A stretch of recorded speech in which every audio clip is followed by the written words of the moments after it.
Boa tarde a todos, sejam muito bem-vindos a mais um encontro do Alfa Letrando na CRE de Planaltina. Hoje quem vai estar falando com vocês sou eu, professora Ana Carolina, a professora Vilma e a professora Mônica.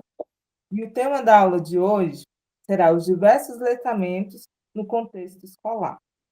Como sempre, para começar nossa conversa, a gente vai passar um vídeo com a leitura de leite para a gente fazer uma relação com o tema de hoje. De Leite, Roberto Sem Carlos, Roberto Soares. Quando cheguei em São Paulo, arranjei serviço numa oficina, perto da casa da minha tia. Estava aprendendo o trabalho e via que todos os dias meus colegas punham o nome num livro grosso que era guardado pelo dono da oficina. Ninguém me mandou assinar e eu estava achando bom, porque não sabia escrever. Um dia, seu Oswaldo chegou perto de mim com o livro e disse: Roberto, a partir de segunda-feira você começa a assinar seu nome neste caderno, todos os dias. Não esqueça. Era sexta-feira e eu saí de lá muito preocupado. Não queria dizer para ninguém o que estava sentindo. Em casa me veio uma ideia, que foi esta. Meu primo tinha um disco do Roberto Carlos e eu fiquei pensando em copiar o Roberto do disco até sabê-lo de cor. Pelo menos ia escrever meu primeiro nome. A letra R eu já sabia e assim foi fácil achar o Roberto. Só que eu não sabia onde acabava o nome Roberto e acabei decorando Roberto Carlos. Todos os dias eu escrevia no livro Roberto Carlos. Meu patrão começou a me chamar de Roberto Carlos e os meus amigos também. Não sabia como explicar que eu era só Roberto. Mudei de nome, mas resolvi o meu problema. Na nossa história de leite, o Roberto, que não era Carlos, ele não era alfabetizado. E aí entra a nossa pergunta. Quando a gente não é alfabetizado, a gente também não é letrado? E aí, hoje, nossa conversa vai ser nesse sentido. A relação do letramento com a alfabetização. E para começar essa conversa, a gente tem que definir, fazer uma definição do que é letramento. Primeiro, a palavra letramento, ela vem da tradução da palavra literacy, inglesa, que significa a condição de ser letrado. E o que é ser letrado? Né? Letramento e cultura ou cultura letrada é definida por Magda Soares como condição que não está dissociada da pessoa que sabe ler e escrever. A pessoa não apenas sabe ler e escrever, mas ela cultiva e exerce práticas sociais referentes a essa leitura e essa escrita que ela faz. Pode passar, Mônica. E aí,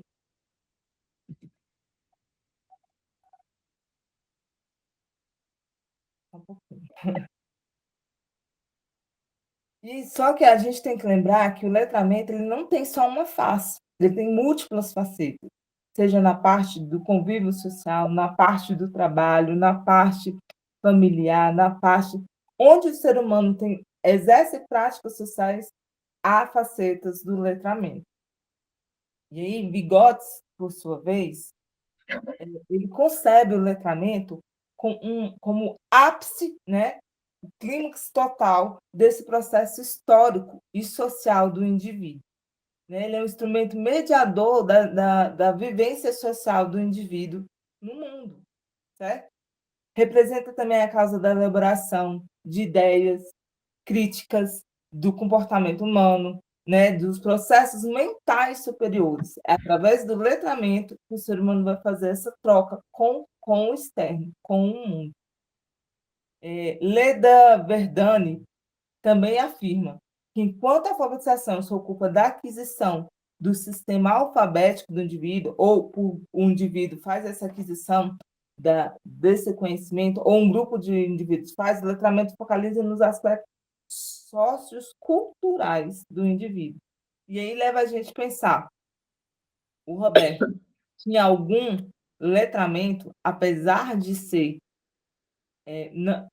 não ser alfabetizado?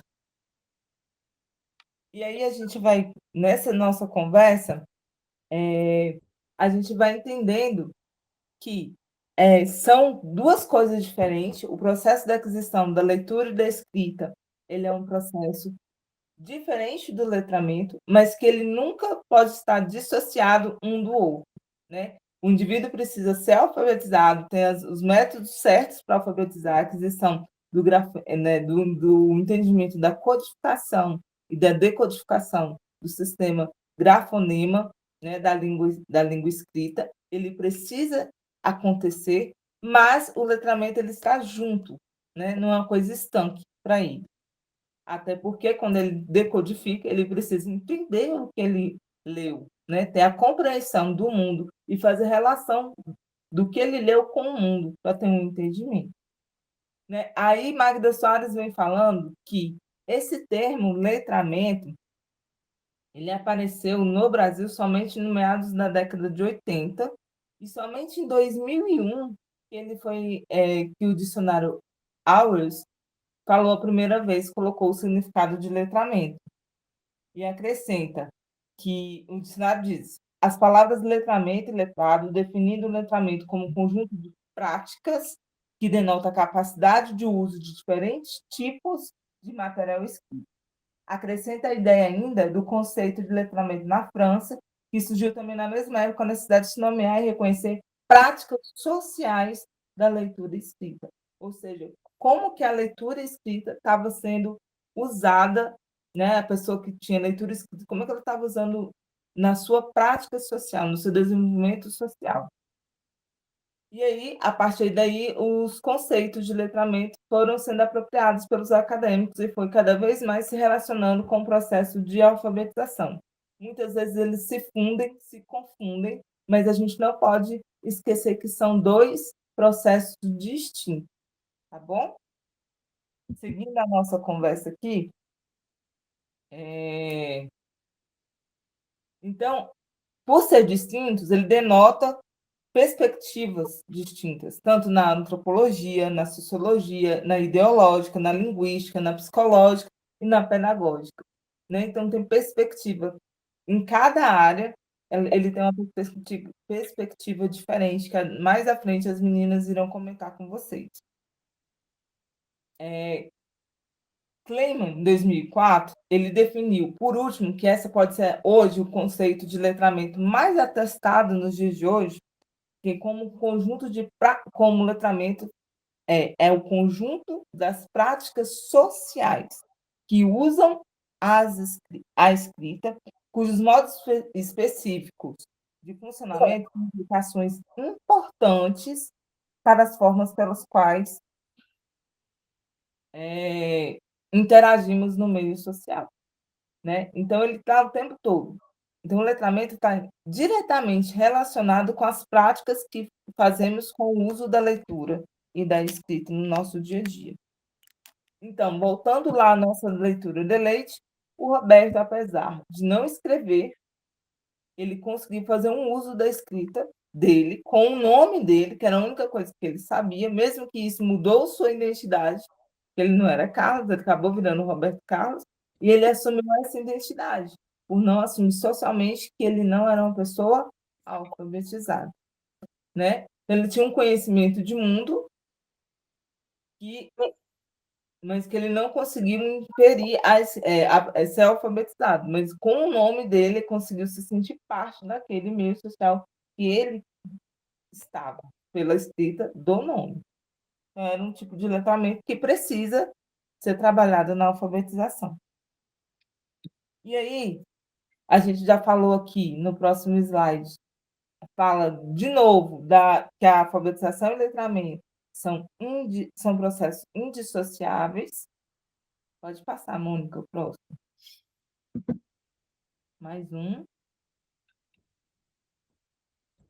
Isso. Ao entendermos que os processos de alfabetização e letramento são distintos, devemos entender também que eles são complementares e devem ocorrer de forma indissociada. Ou seja, um processo não precisa vir antes do outro. Então, para ter o letramento, eu não preciso ser alfabetizado primeiro. E sim, esse processo de alfabetização e letramento, eles precisam ocorrer de forma paralela, um do lado do outro, tá? Isso na perspectiva do letramento escolar também, tá? Alguém quer colocar alguma coisa, meninas? Vamos continuar, então. Magda Soares também já esclareceu a esse respeito do que letramento e alfabetização são indissociáveis.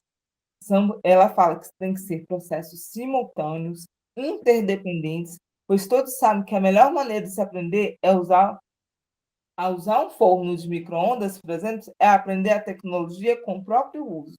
Então, muitas coisas a gente aprende fazendo, praticando. Então, por isso que não tem como deixar de associar um ao outro.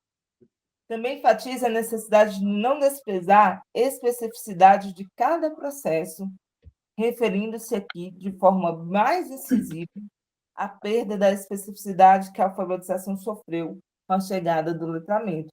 Magda Soares faz uma crítica em seus estudos que os métodos de alfabetização com a questão do letramento, ele teve uma perda de identidade, de forma, e aí às vezes ela que perdeu a forma de como alfabetizar, né? Ela faz essa relação.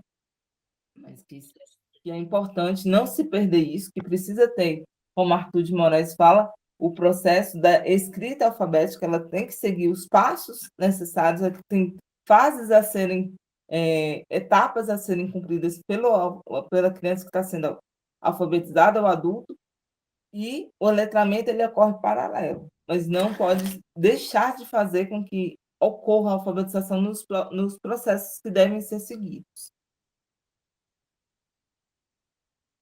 E aí, agora a Mônica, Vilma vai falar sobre a perspectiva pedagógica do letramento. Como é que é o letramento na perspectiva escolar pedagógica? Boa tarde. Continuando, então, o que a nossa articuladora Carol colocou para nós a respeito do letramento e da alfabetização, que relação, né, esses dois conceitos e pensamentos e práticas se estabelecem no nosso dia a dia? A gente tem sempre essa preocupação. A gente ouve falar muito em letramento, mas de que forma, né? A nossa preocupação é de que forma nós podemos aplicá-lo no nosso dia a dia. Então, na perspectiva pedagógica do letramento, como a Carol já explicitou, nos anos 80 foi que começou, então, a inserir a palavra letramento no mundo pedagógico, trouxe esse conhecimento. Mas, implicitamente, ela já existia, né? Aí com o nosso grande Paulo Freire, em que ele já trazia nas suas falas, não a palavra letramento em si, mas ele já trazia essa relação, né, com o letramento.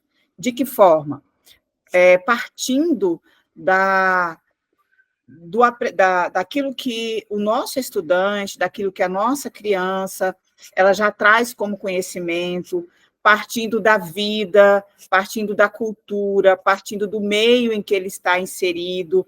Então, quando nós pensamos numa prática de sala de aula, a gente precisa levar em conta o meio aonde o nosso estudante está inserido.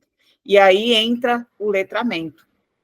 Como vocês vão ver aí no slide, a fala, né, do próprio Paulo Freire, dizendo assim, que o processo de alfabetização válido é aquele que não se satisfaz apenas com a leitura da palavra, ou seja, com aquele momento estanque de escrita em si, em que o estudante aprende aquela palavra, por exemplo, quando ele começa a compreender, estabelecer essa relação de som e grafema, e ele começa a escrever as primeiras palavras, mas que ele associe essa palavra também com a sua própria realidade, com o mundo do qual ele está inserido.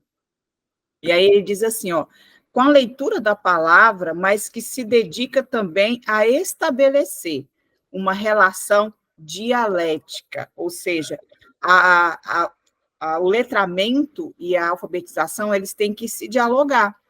Então, essa realidade do meu estudante, aquilo que eu trago para ele de conhecimento, está relacionado também com o meio do qual ele está inserido, com o meio escolar, com seus aspectos sociais. Essa alfabetização precisa dialogar com esses aspectos do nosso estudante, estabelecendo, então, essa relação dialética entre a leitura da palavra e a leitura do mundo e a leitura da realidade. Porque precisa fazer sentido para o nosso estudante. Se ele está inserido dentro de uma sala de aula, dentro de um aprendizado, onde aquilo que ele está vendo, aquilo que é chegado a ele, não está trazendo, não está estabelecendo um vínculo com a sua realidade, um porquê, um para quê, um para quem, ele não consegue estabelecer um sentido. E aí ele pode até ler, ele pode até decodificar, mas lá na frente ele vai ter um grande problema na hora dele compreender, dele interpretar, ele vai ter essa dificuldade.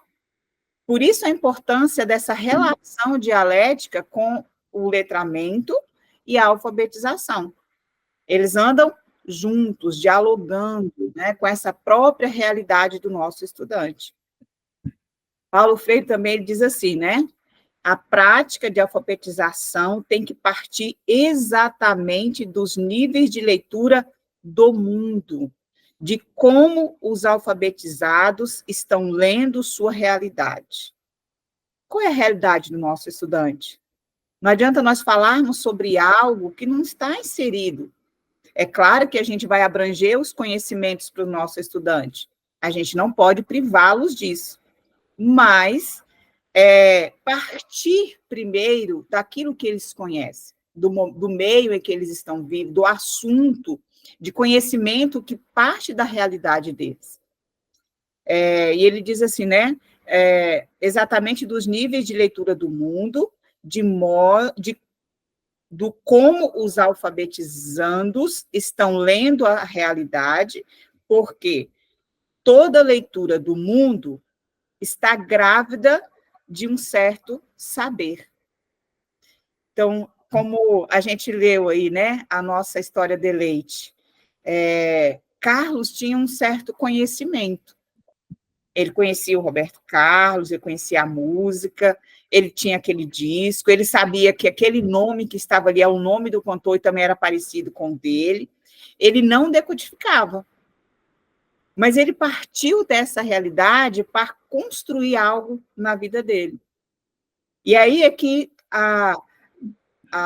o letramento e a alfabetização precisam andar juntos, né? É um conhecimento que anda junto. Porque ele tinha um conhecimento e o outro não. Porque toda leitura do mundo está grávida de um certo saber. Não há leitura do mundo que não emprenhada pelo saber por certo saber. Então, todos têm um conhecimento e estão ávidos, né, por um novo conhecimento também.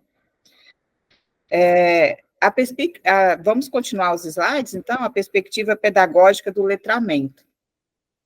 Eu quero ler só essa parte destacada aqui de vermelho, que diz assim, ó, letramento não é um método, e nem mesmo um conjunto de métodos, e sim uma imersão da criança, do jovem e do adulto no mundo da escrita. Todos têm um conhecimento sobre algo, né? Mas para que ele possa ter a melhor interpretação desse algo, a melhor compreensão desse mundo, ele precisa também ser alfabetizado. E é nisso que o letramento e a alfabetização devem caminhar em conjunto, de maneira que essa compreensão, ela aumente na vida desse estudante, na vida dessa criança, ou desse jovem ou adulto, né? Dependendo de onde ele estiver e conforme a sua faixa etária. Então, letramento, ele não é um método em si, mas ele é um trabalho, um conhecimento em que caminha junto com a alfabetização. Nós definimos, por exemplo, podemos definir conforme a realidade da nossa escola, conforme a realidade do nosso estudante, um assunto a ser trabalhado, que seja também do conhecimento deles, que possa trazer um diálogo aos nossos estudantes, uma conversa franca com eles. A partir desse diálogo, a partir dessa história, a partir dessa conversa, vamos estabelecendo, sistematizando, então, esse ensino e levando-os à alfabetização. E à medida que eles se alfabetizam, né, no sentido de que nós mediamos essa alfabetização, eles vão compreendendo, e essa compreensão vai garantindo o letramento dos nossos estudantes. Pode passar aí para nós. Eu coloquei até uma perguntinha aqui, dizendo assim, como que nós, professores, vamos proporcionar esse letramento? Porque há muitas, às vezes, dúvidas, né? Como que eu vou proporcionar, como que nós, professores, podemos proporcionar esse letramento? Então, como eu havia falado anteriormente, precisamos conhecer o nosso estudante. Quem são esses estudantes? Como eles vivem? Qual o lugar que eles vivem? Como é a comunidade que eles estão inseridos? E isso pode diferenciar de uma escola para outra, de uma região para outra. A gente pode entrar, como nós já vimos anteriormente, os nossos projetos, as sequências didáticas, os reagrupamentos, e caminhando junto o letramento com o processo de alfabetização. O letramento e o ensino inicial da língua escrita. Além da prática diárias de letramento oferecidas pela escola, Kleiman, gente? Botei aqui. Não deu para eu ler direito. Kleiman aponta a necessidade de reflexão acerca da ampliação do universo textual, de modo a inserir novo gênero, novas práticas sociais de diferentes instituições, publicitárias, comerciais, políticas, bem como textos comuns sobre assuntos do dia a dia relacionados ao ambiente familiar, de trabalho ou outro contexto. Então, presta bastante atenção, ampliação do universo textual. E aí, essa fala, ela casa bem com o nosso currículo em movimento, que vem trabalhando com os gêneros textuais. E, às vezes, a gente pergunta, como que a gente vai trabalhar os gêneros textuais com os nossos estudantes? Partindo da realidade deles, né? Porque, claro que eles precisam conhecer vários gêneros, né? Mas aí, por exemplo, podemos trabalhar, e aí isso a gente já viu em algumas aulas nossas, receita. Qual a receita? O que naquela região se costuma fazer? Uma festa relacionada a algum conhecimento que eles trazem de casa, alguma receita da avó, há uma receita familiar. E aí eu trago aqui, né, o nosso regionalismo quanto ao din-din. Por exemplo, né, aqui no DF, se não me engano, chama din-din, né? Eu sou do Mato Grosso, lá é laranjinha. Em outra região, chama chup-chup. Que mais? Quais os nomes aí? Carol, Mônica, Sacolé. Sacolé. Então, assim, olha quantos nomes a gente pode trabalhar, né? Olha só o letramento acontecendo, né? Quantos nomes a gente pode trabalhar. E aí a gente vem com receitas. Podemos usar receitas diferentes. Qual a fruta da região, né? Dentro dessa fruta da região, o que nós podemos, né? De que maneira nós podemos fazer esse din-din?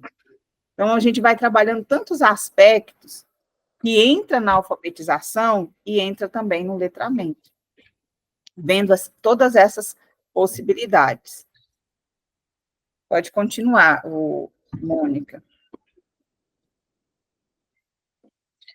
Só voltando aqui uma atenção do slide anterior, quando ele coloca assim que inserir novos gêneros, né? E aí eu fiz uma observação que diz assim, que a criança ela precisa compreender o para que usamos a língua escrita e para quem, ou seja, o nosso interlocutor. Então, todas as vezes que a gente propõe algo para a nossa criança, para o nosso estudante, a gente precisa levá-los a essa compreensão. Para quem que eu estou escrevendo? Para que isso me serve? Qual o resultado? Eles precisam ter essa compreensão para que o mundo deles também tenha significado. E a partir dessa compreensão, desse significado, eles vão ampliando o conhecimento e vão desejando o aprendizado.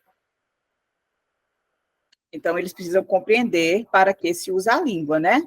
E aí a Magda Soares fala algo interessante, que aí entra na parte de alfabetização, que o alfabetizar, né, esse processo, ele é um processo tecnológico. Por quê? E não é fácil. A gente, às vezes, olha para a criança e pensa assim, por que essa criança não aprende? Né? Parece tão fácil, eu estou falando o som, ela não compreende o som na hora de escrever, mas, na verdade, não é tão fácil assim, é algo complexo. Ela precisa entender aquele som, entender que aquele som é representado por um grafema, compreender que aquele som está estabelecendo uma palavra, uma sílaba e um grafema. E, geralmente, quando eles ouvem aquela palavra, eles estabelecem a coisa, né, ao significado, e não ao significante. E aí a gente precisa levar essa compreensão. É nisso que a gente precisa ter essa calma e partindo mais da realidade do nosso estudante. Que palavras, que histórias estão no contexto diário deles que a gente pode aproveitar nesse dia a dia, levando eles a terem mais interesse. E aí o letramento vai acompanhando a alfabetização, e os dois andando junto, porque não só se alfabetiza ou só se letra, né? A gente alfabetiza e promove o letramento em conjunto nessa aprendizagem. Pode avançar, Mônica. Nesse slide, eu quero destacar aqui só a última parte, que fala assim, longe da homogeneidade, as perspectivas dos novos estudos de letramento, que compreendem as práticas de letramento como múltiplas e historicamente situadas, são marcadas pela heterogeneidade e estão relacionadas aos papéis e aos lugares sociais que ocupamos, ou, por vezes, somos impedidos de ocupar na sociedade. Então, os novos letramentos, os estudos sobre letramentos que vêm surgindo, né, antes falava apenas em um letramento, agora nós vemos que o letramento ele é diverso, ele é um conhecimento amplo de várias áreas, há essa heterogeneidade, a gente precisa trazer o conhecimento para que esses estudantes, eles ocupem os seus espaços, eles compreendam os seus papéis na sociedade, eles saibam qual é o lugar que eles devem ocupar, e eles devem almejar esse lugar. Como professores, a gente precisa trazer, e eu coloco entre aspas, essa esperança ao nosso estudante.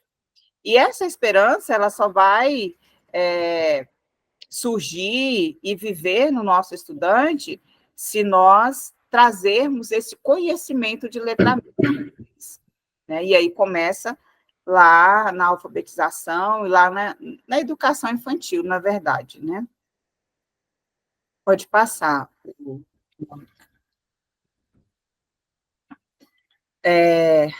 Os News e Bryan Street, né?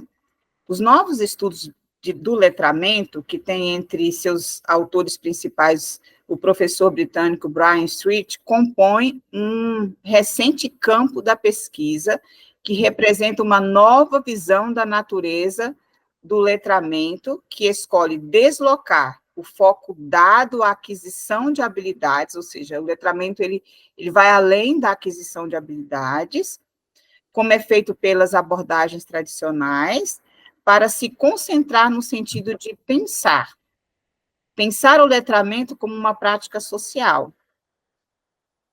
Ou seja, né, trazer o nosso estudante para um letramento que ele compreenda o mundo do qual ele está vivendo, ele tenha a melhor compreensão desse viver.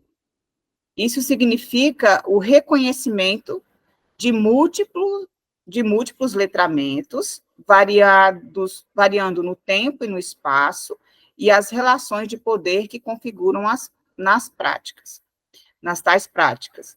Então, parece algo complexo para a gente aplicar na alfabetização, mas aí lembrando que o letramento está em todas as áreas, em todas as esferas, e nós vamos adaptando para a nossa realidade, que é a realidade da alfabetização, a realidade do nosso estudante criança, né? Na sua faixa dos 6, 7, 8 anos. E aí diz assim, que compreender que as práticas de letramento possuem um caráter social e plural. Então, quando a gente promove o letramento, a gente não está falando de só escolher uma historinha por escolher aquela história e trabalhar aquela história naquela semana e pronto. Mas de promover através de uma história, através de uma receita, através de um tipo textual, um conhecimento para esse estudante que vai ter significado para ele, não só naquele momento, mas futuramente. Vai além das habilidades de ler e escrever, significa validar que essas práticas podem ser adquiridas por meio de processos escolarizados e também em processos de aprendizagem que ocorrem em diferentes esferas do cotidiano. Então, o letramento ele pode ocorrer dentro do espaço escolarizado, ou seja, dentro das nossas escolas, como o letramento ele acontece fora do âmbito escolar também. Vamos continuar. Letramentos no plural, né? É fundamental entender que cada grupo atribui um sentido. Aí vocês podem ver na imagem a pluralidade, né, das nossas crianças. Cada uma tem uma cor de pele, cada uma tem uma cor de cabelo, um jeito de rosto, uma condição física e social também. Então, ao promover o letramento juntamente com a alfabetização, a gente precisa levar isso em conta.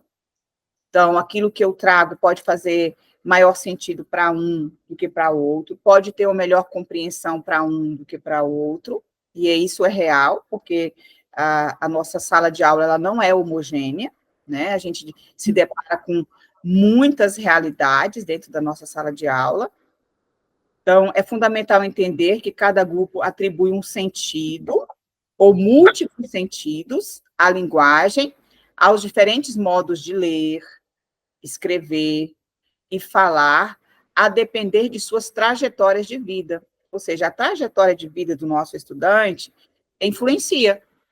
vai influenciar no processo de alfabetização e vai influenciar nesse letramento também.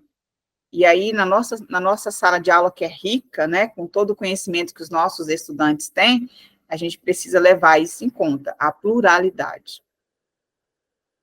Dos contextos locais, das referências culturais e da estrutura que caracteriza os processos sociais mais amplos. Aí nós estamos aqui em Planaltina. A Planaltina, ela é atípica, né, das cidades do Distrito Federal. Eu vim morar em Planaltina há 2 anos, e eu acho que a Planaltina ainda bem no sentido cultural, de interior, né, que traz as festas do cotidiano, quais os aspectos sociais, né, que a gente precisa reconhecer aqui relacionado às nossas escolas. Aqui nós temos muitas escolas do campo, então tudo isso precisa ser levado em conta quando nós falamos em letramento e alfabetização. A visão sobre letramento, no plural, nos leva a ampliar o olhar para como concebemos o mundo e passamos a considerar questões ainda pouco estudadas e levantadas nas práticas letradas cotidianas, como classe, raça e gênero. Assim, não sei se vocês já perceberam, mas a nossa população aqui de Planaltina, em sua maioria, é negra, né? Qual é a classe social? A maioria, né, são trabalhadores, com mães, né, domésticas, pessoas que saem cedo, chegam à noite, essa é uma realidade nossa. Então, e gênero, a gente tem uma maioria como mulheres que também são chefes de casa, sustentam seus lares, e aí eu falo isso por um pouco de vivência aqui em Planaltina, como professora que eu já fui também dentro da unidade de internação, como alfabetizadora aqui na estância, como professora também do Fundamental 2, a gente vê toda essa realidade, e a gente precisa trazer um letramento que mude a perspectiva desse estudante e a realidade que eles estão inseridos. Pode continuar aí, né? Letramentos autônomos e vernaculares. A gente viu que há uma pluralidade em relação aos letramentos, e aí, letramentos autônomos e vernaculares. A letra está pequenininha aqui para mim, gente. Eu vou tentar ler aqui, estou sem óculos. Os letramentos dominantes são os instrucionalizados e relacionam-se às agências formais de letramento. Quais são essas agências formais de letramento? Eu vou citar uma delas aqui. A nossa escola. A escola é essa agência formal de letramento. E os letramentos vernaculares? Eles não são regulados, né? Ou controlados ou sistematizados por instituições ou organizações sociais, mas têm sua origem na vida cotidiana, nas culturas locais. Então, aqui em Planaltina, nós temos esses letramentos vernaculares. Quando nós conversamos com as nossas crianças, nós percebemos que elas têm conhecimento sobre as festas, a festa do divino, né, as festas juninas que acontecem aqui, relacionado também à parte histórica de Planaltina. Esses são conhecimentos, são letramentos vernaculares. E aí a gente sistematiza, e quando a gente sistematiza esse letramento, ele passa a ser um letramento institucionalizado, porque ele está no âmbito escolar. O último slide, que eu vou estar falando com vocês, a escola é a principal agência de letramento. Então, eu quero destacar, né? Principal agência de letramento, a escola. E aí, o que nós podemos fazer? De que maneira, né? Nosso estudante. Há vários espaços de letramento. Hoje nós estamos falando sobre esse espaço que nós ocupamos, a escola, nós como professores, que temos essa obrigatoriedade de conhecer a realidade do nosso estudante, o meio que ele está inserido, de preparar uma aula, de trazer algo sobre o conhecimento deles, algo que vai fazer uma diferença, algo que vai do porquê, do para quê, para quem, e aí inserir um direcionamento, uma sistematização para essa alfabetização. Então, precisamos entender que estamos na escola, dentro desse espaço, aonde precisamos colocar o nosso estudante como protagonista, colocar o nosso estudante trazer, na verdade, esse conhecimento de maneira que ele se apodere dele e ocupe também o seu espaço, que ele não fique à margem. E aí eu quero encerrar aqui essa parte, trazendo aí a nossa articuladora Mônica, que vai dar continuidade sobre os aspectos do letramento com vocês. Então, gente, diante do estudo que a gente ouviu, né, as meninas falando, e que a gente já tem uma compreensão que hoje a gente já não fala mais sobre letramento, a gente fala na perspectiva dos letramentos, né, elas, inclusive, apontaram uma autora mais atual, que a gente trouxe aí nos slides, que é a Angela Kleiman, que ela, para além dos outros que a gente tem fora do nosso país, ela tem trabalhado muito nessa perspectiva, né? Então, a gente já, uma das coisas que a gente queria bem salientar, né, nesse encontro, é que a gente já não fala mais sobre letramento, mas nos letramentos. E que eles, para além da relação com a alfabetização, ele também, como Vilma bem salientou, ele transmite, ele reforça, ele denota também identidade política, né? Então, é importante que a gente tenha sempre em mente essa questão, né? Que o letramento, ele possibilita a inserção no mundo, né? Possibilita a criança a se ver no mundo, a se colocar no mundo, a se enxergar no mundo também, né? E diante dessa concepção que a gente trouxe, que letramento não é uma questão nova, né? A gente já vem falando disso há muito tempo, como as meninas colocaram, já desde a década de 60, a gente já tinha alguns, Paulo Freire já vinha falando sobre essa questão. Não é novo, mas a gente queria trazer essa nova reflexão, né? A gente precisa estar sempre revendo, repensando, refletindo acerca desses assuntos que permeiam a prática pedagógica, a prática educativa tão fortemente. Então, a gente fez um recorte, a gente trouxe aqui nos slides um recorte pequeno sobre alguns tipos de letramento que perpassam a nossa prática pedagógica, né? E mais lembrando que não existe um letramento que se sobreponha ao outro, que seja mais importante que o outro. Isso vai depender da prática social, vai depender da realidade da sala de aula, da realidade onde as nossas crianças estão inseridas. Mas a gente trouxe aqui alguns letramentos que a gente acha que perpassa muito, eles estão muito, atualmente, muito imbricados na nossa prática educativa, né? Então, a gente trouxe aqui o letramento literário, que é um processo de apropriação da literatura enquanto linguagem, e aí a gente não vai se aprofundar, mas vocês podem perceber que tem um link que vocês podem acessar para poder estar se aprofundando, caso tenham interesse, né? Tem o letramento científico, que é essa capacidade de empregar o conhecimento científico para identificar questões, adquirir novos conhecimentos, explicar fenômenos científicos e tirar conclusões baseadas em evidências sobre questões científicas, extremamente importante, né? A gente trabalhar esse letramento científico, especialmente na atualidade, onde a gente tem visto que as pessoas usam muito, né?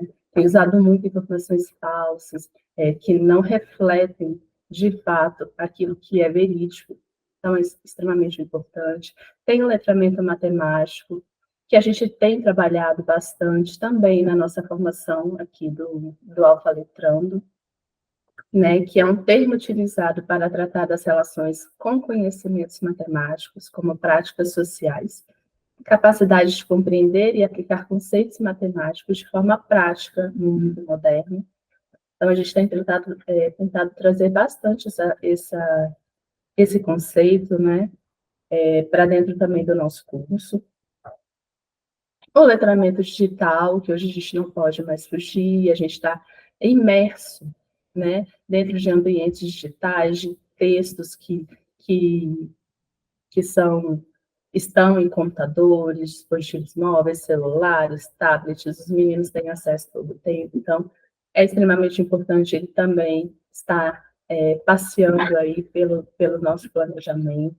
Letramento ambiental, que a gente deve estar, inclusive, muito, em voga agora, né? Como falando muito, considerando a situação no DF que a gente está passando em relação ao meio ambiente, então, é muito atual também. Letramento de gênero, que não tem relação com a identidade de gênero, mas de fazer uma discussão, né, sobre a compreensão das estruturas que foram moldadas, né, na nossa história, desde que a história do Brasil, aí, que a gente conhece a história do nosso país. E o letramento ambiental e o letramento de gênero estão muito fortemente dentro aí dos nossos eixos transversais, né, do currículo. E tem os multiletramentos, né, que se referem aos vários tipos de letramento existentes na sociedade, considerando a diversidade cultural, as diferentes formas de produzir textos e a multiplicidade semiótica. Ler envolve articular diferentes modalidades de linguagem além da escrita, como a imagem, a fala, a música, considerando as mudanças sociais e tecnológicas atuais. E para além desses letramentos que a gente trouxe aqui, nesses 2 slides, a gente vai adentrar um pouquinho mais, mas também de forma um pouco superficial, devido ao tempo, e outras questões também, que é o letramento crítico-racial, né? Ele também é um letramento que está muito presente, muito presente no nosso currículo, não só no currículo, mas nas leis que regem o nosso país, a educação, e que tem sido um tema muito recorrente, muito atual e muito necessário, né? Então, a gente trouxe um pouquinho, né, desse letramento crítico-racial, até porque, né, ele perpassa, né, todos os ambientes sociais, em todos os locais em que a criança vive, né, em que ela tem essa interação social. E como o Vilma bem falou, né, a escola ela é o principal agente, né, desse letramento.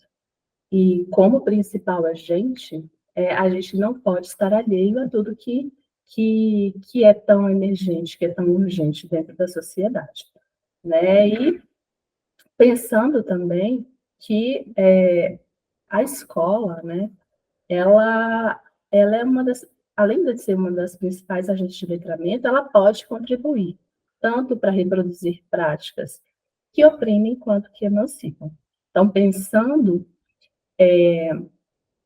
nas bases teórico-metodológicas do nosso currículo, pensando nos documentos que regem a educação do Distrito Federal, pensando, então, na função social da escola, né, que é compatível com essas bases, nós temos que pensar numa educação que emancipa. Né? E pensar na educação que emancipa é pensar nessa realidade em que nós estamos inseridos. Né? Então, muito se justifica essa sugestão, né, a gente ter um olhar um pouco mais atento a esses letramentos que a gente tem trazido aqui. E aí, para falar um pouquinho, né, rapidamente sobre esse letramento crítico-racial, a gente traz aqui os dados do analfabetismo no Brasil, porque ele denota, ele traz para a gente um pouquinho dessa urgência de tratamento dessa questão. Então, a gente tem um dado aqui que ainda é um pouco preocupante, né, que a gente trouxe um dado do IBGE aqui, desse centro de pesquisa, né, Pesquisa Nacional por Amostra de Domicílios, contínua, que foi divulgado pelo IBGE, bem recente, a pesquisa de 2023 foi divulgada agora em 2024, que informa que a taxa de analfabetismo entre negros é mais que o dobro da registrada entre brancos. Então, de acordo com o IBGE, o problema afeta 7,1% dos negros, pretos e pardos, e 3,2% dos brancos. Né? Aqui a gente pode observar duas questões que nos importam muito. Né? A primeira é que a taxa de analfabetismo que a gente ainda tem no Brasil. E considerando que a gente está dentro de um programa, né, de alfabetização, o quanto que ele é realmente importante, né? Ele é realmente necessário. E denota aqui também uma questão que a gente tem desde sempre no nosso país, que as condições, né, mais precárias, as condições muito mais marginalizadas que alguns têm ante os outros, né? No caso aqui, os negros ante os brancos. E aí, o que a gente trouxe também é um outro dado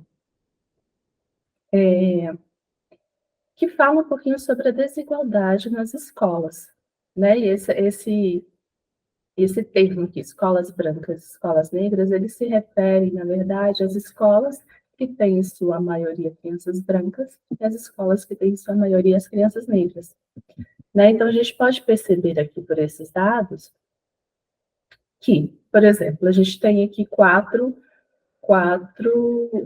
questões, né, que foram ressaltadas, né? Escolas que têm biblioteca, laboratórios de informática, quadra de esportes, rede de esgoto. Então, a gente pode observar que nas escolas em que a maioria das crianças são brancas, tem mais bibliotecas do que nas outras, na escola que a maioria são negras. Tem mais laboratórios de informática, né, que tem mais quadras de esporte, que tem mais rede de esgoto, né? Então, as condições dessas escolas que abrigam essa parte da população, ela tem uma condição muito mais precária, né? Isso aí a gente consegue perceber por várias pesquisas, para além dessas daqui que a gente trouxe, né?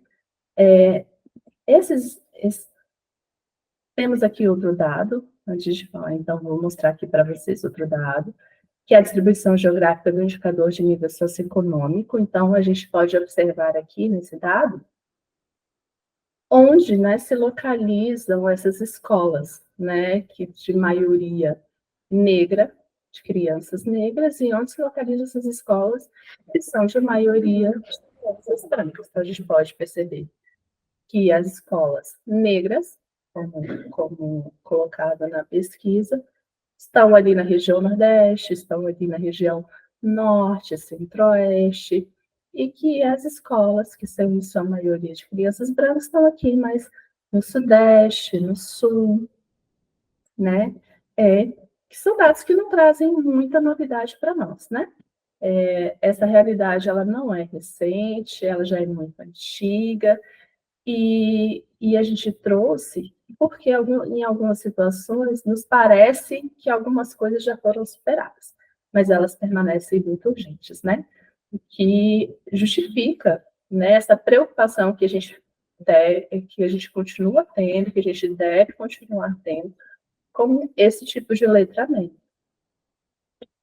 Mas, para além, né, desses dados que nós trouxemos para vocês do Brasil, a gente também tem os dados aqui da desigualdade racial no Distrito Federal. Então, a gente tem aqui, a capital brasileira foi construída 72 anos após a assinatura da Lei Áurea, que deveria garantir oficialmente o fim do escravagismo no Brasil, mas ainda assim carrega marcas de exclusão da população negra, com piores condições de vida e dificuldade de acesso ao trabalho digno, educação, saúde, moradia e lazer. Né? Então, no Distrito Federal, a região administrativa com maior percentual de pessoas negras é a estrutural. E, por outro lado,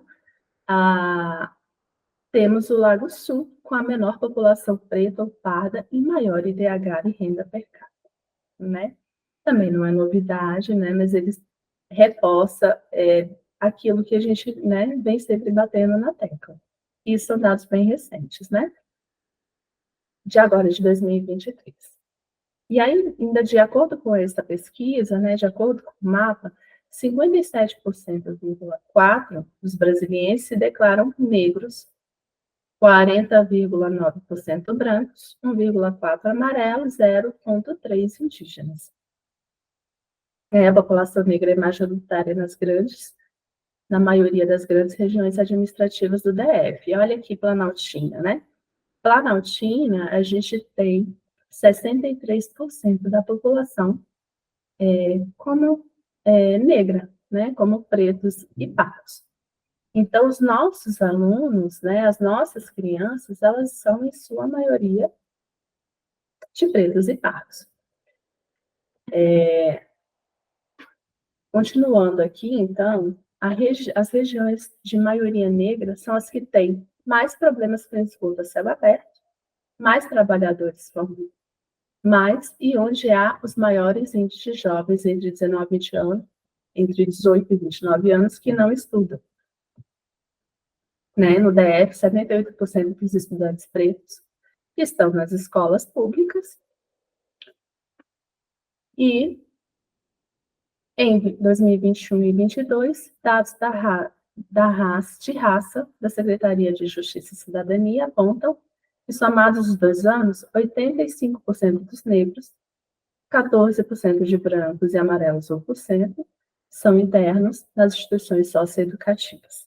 Né? Então, 85% desses meninos que estão nessas instituições são negros. É novidade, gente? Não é novidade, mas assim, a gente precisa estar sempre voltando a esses dados, refletindo sobre essas questões, porque as nossas crianças, elas são maioria, né?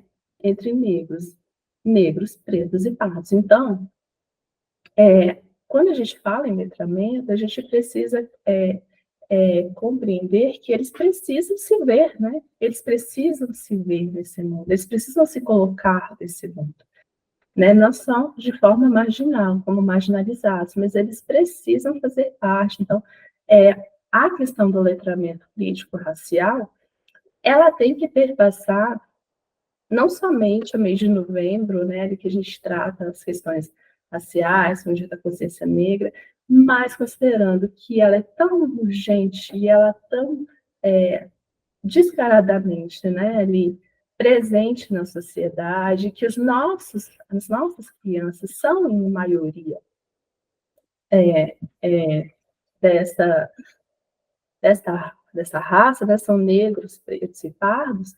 É importante que a gente continue refletindo acerca do tratamento do tema dentro da nossa sala de aula, né, na nossa prática educativa. Aqui nesse slide, a gente trouxe um conceito, que é o conceito mais atual que se trabalha sobre letramento racial, que é da professora Aparecida de Jesus Ferreira, e ela diz o seguinte: letramento racial crítico é o processo de reflexão sobre as relações entre raça e racismo.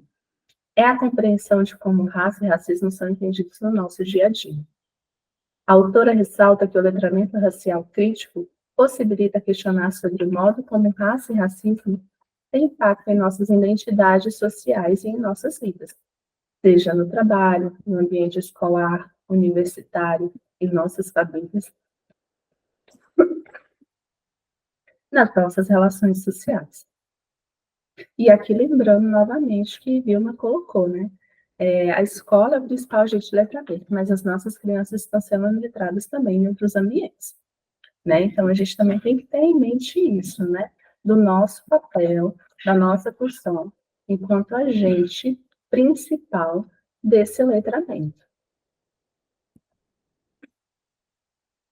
É preciso mais do que nunca destacar que a escola é chão de diferentes culturas, com as quais ainda não consegue dialogar, né? Mas que permite que a cultura eurocêntrica prevaleça na história oficial da educação pública no Brasil, a mesma que negou acesso à permanência da população negra, de sua cultura e de outras culturas desprezadas pelos conhecimentos institucionalizados.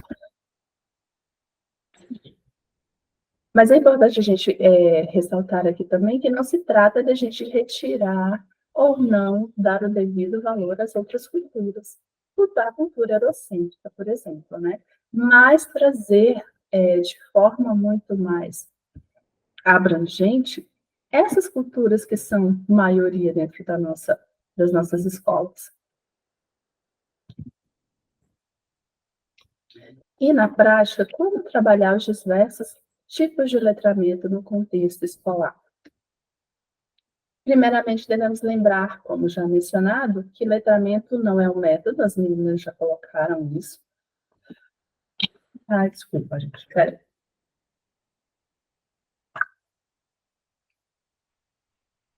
Faringite.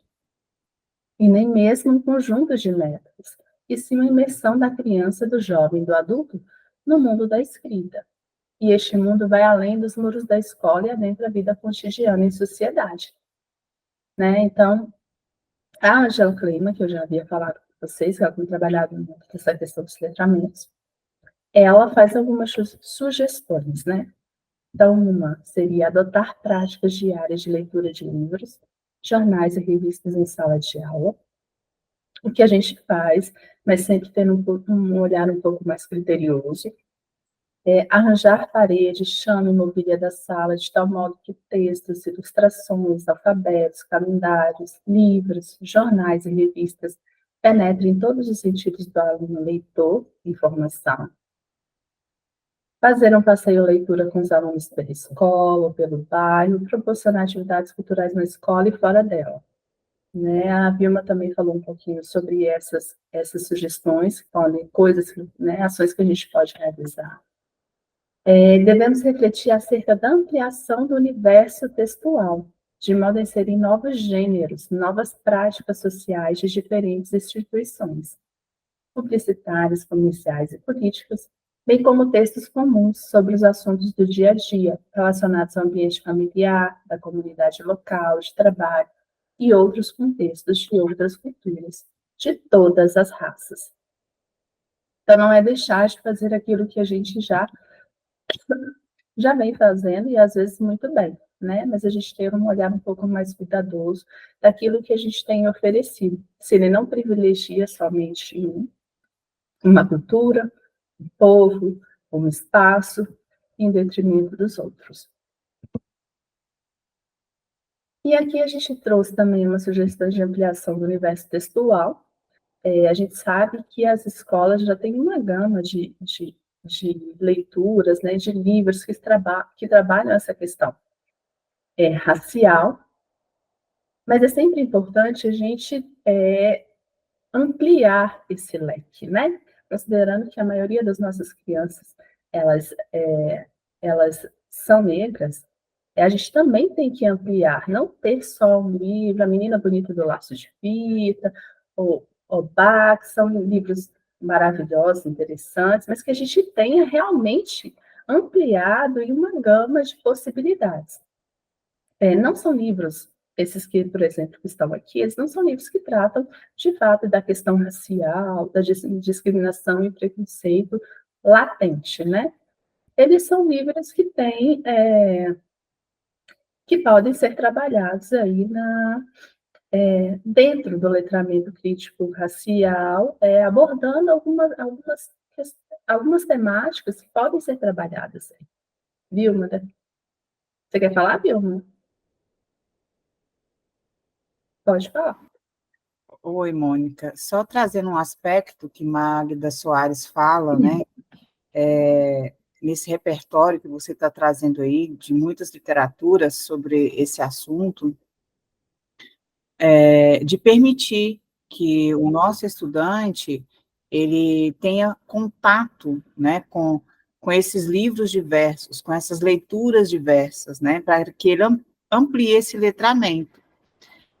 E aí ela fala o seguinte, que um conceito que muitas vezes a gente tem como professor é que ele só vai pegar nesse livro, ou tocar nesse livro, nessa leitura, quando ele estiver já lendo, ou quando ele aprender a ler, né? E aí ela fala o seguinte, que a gente precisa trazer esse conhecimento literário, mesmo antes deles compreenderem o sistema de escrita alfabética. E aí esse letramento ele vai acontecendo. Só para ampliar essa ligação entre esse letramento e a alfabetização. Uhum. Sim. Então, aqui, por exemplo, esse livro Letras de Carvão, né, e esse aqui, Cadernos sem Rimas da Maria, são livros que são interessantes trazer nessa fase da alfabetização, porque eles trabalham também muito essa descoberta da escrita, a descoberta das palavras, e não muito a questão muito latente, né, do racismo, do preconceito, mas a questão mesmo da alfabetização por um outro olhar. A gente tem aqui o Com Qual Penteado Eu Vou, Meu Crespo é de Rainha, As Tranças de Bintou, que fala um pouco sobre essa questão da identidade, né, da criança negra, dos cabelos. E tem esses 3 últimos aqui que são contos de fada, né? Então, não são literaturas pesadas que tratam de forma pesada a temática, mas que tem personagens que descobrem seu mundo, que se inserem no mundo, e que que eles acabam tendo representatividade, né? A gente também trouxe aqui algumas sugestões são relacionadas à questão indígena, as crianças indígenas, né? A gente tem aqui a professora Na Floresta e a Grande Serpente, Sou Indígena e Sou Criança, O Sopro da Vida, Presentes de Macunaímã, que esses 2 são, inclusive, de um autor que trabalha aqui na FUNAI, que ele é muito famoso aqui em Brasília, já visitou algumas escolas, muitas escolas têm contato, né? A Terra dos Meus Mil Povos, das Crianças, e que vem para o mundo, e O Mundo Encantado dos Caiapós, esse é do Simão de Miranda, que a gente tanto conhece, né? Que está sempre aqui dentro das nossas escolas, trazendo esse universo da literatura. Esse eu não li os livros, mas a colega disse que esse, por exemplo, A Terra dos Mil Povos, ele fala sobre o descobrimento do Brasil a partir do olhar indígena, né? Então, é uma questão bem interessante, porque geralmente a gente não vê essa narrativa a partir do olhar indígena, é sempre a partir do olhar dos brancos. Tem outras sugestões aqui também que trabalham outros eixos, né? Outros eixos transversais, a questão ambiental, Um Dia, um Rio, Assembleia dos Bichos, O Grande Sábio da Montanha, trazendo também Simão de Miranda aqui novamente, a questão de gênero, né, das mulheres aqui, 101 mulheres incríveis, da Malala, extraordinárias mulheres que revolucionaram o Brasil, astronauta, com relação ao letramento científico. Então, a ideia aqui seria a ampliação mesmo desse leque, dessa diversidade de literatura, de universo textual que trabalhe os diversos letramentos, né?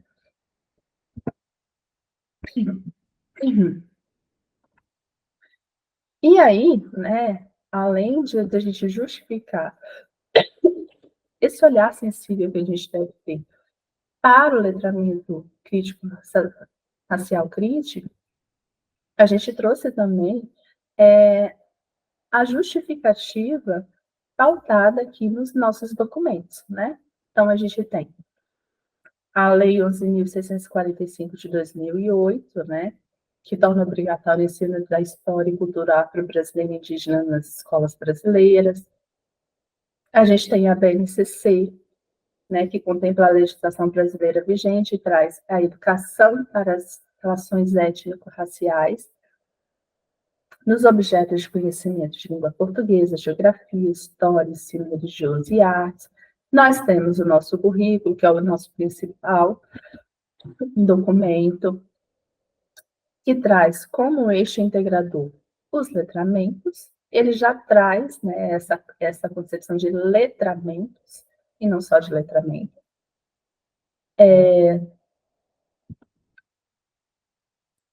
A gente ainda tem aqui no currículo em movimento, né, que os objetivos de aprendizagem do ensino fundamental apresentados com alternativas pedagógicas são pautados nas diretrizes nas DCNs de 2003 e visam possibilitar essa aprendizagem a partir da democratização de saberes em uma perspectiva de inclusão, considerando os eixos transversais, então a diversidade, a cidadania,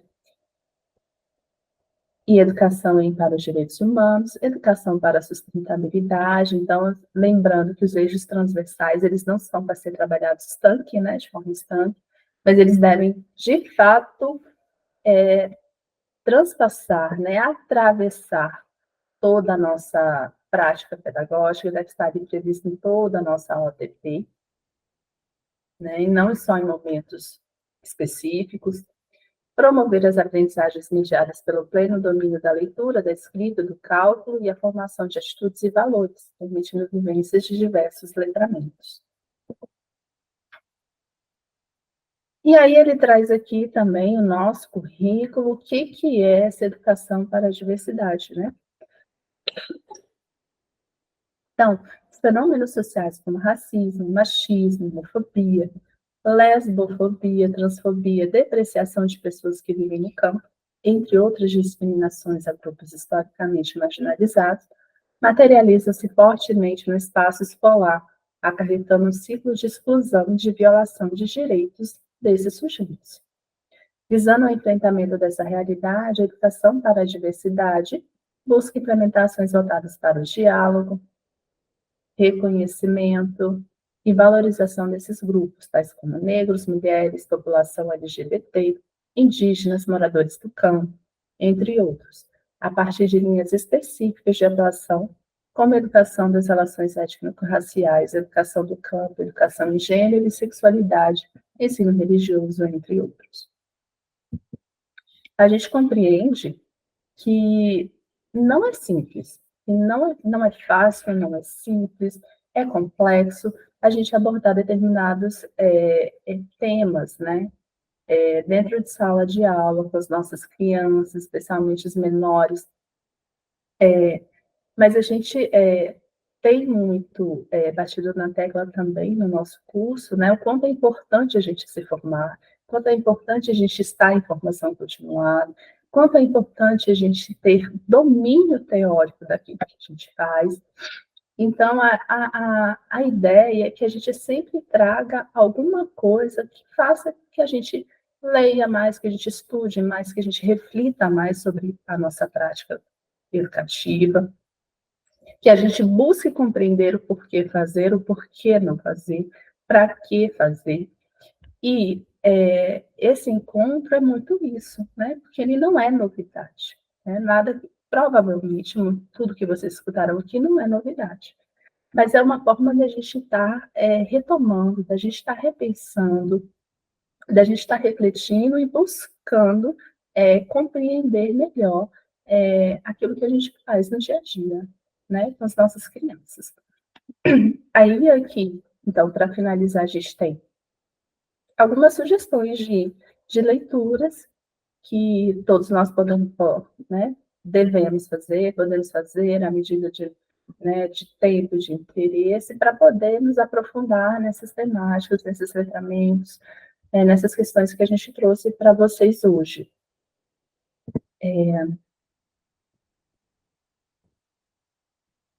E aí é isso. Meninas, vocês querem falar alguma coisa?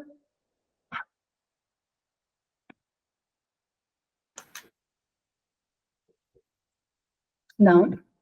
Não.